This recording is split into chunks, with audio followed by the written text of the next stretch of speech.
ദിലീപിന്റെ ഏറ്റവും പുതിയ സിനിമയായിട്ടുള്ള പവി കെയർടേക്കർ എന്ന് പറയുന്ന സിനിമ റിലീസാകുന്നത് ഇന്നാണ്.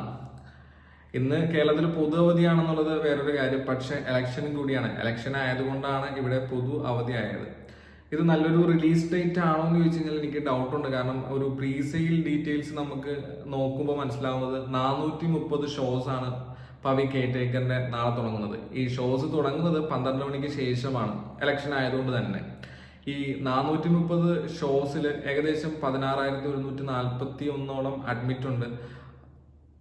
പ്രീ സെയിൽ ട്രാക്ക് ചെയ്യുമ്പോൾ 25 ലക്ഷത്തോളം മാത്രമാണ് കളക്ഷൻ അതിൻ്റെ അകത്തുനിന്ന് വരുന്നത്. അങ്ങനെ കൂട്ടിയാൽ പോലും 14.64% ഒക്യുപ്പൻസി മാത്രമാണ് ഈ ഫൈനൽ അപ്ഡേറ്റിൽ പ്രീ സെയിലിൽ നമുക്ക് കാണാൻ വേണ്ടി പറ്റുന്നത്. വളരെ ലോ ആണ്.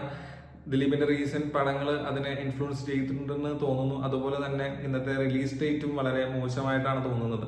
എനിവേ നല്ലൊരു ഫിലിം ആണെങ്കിൽ അതൊക്കെ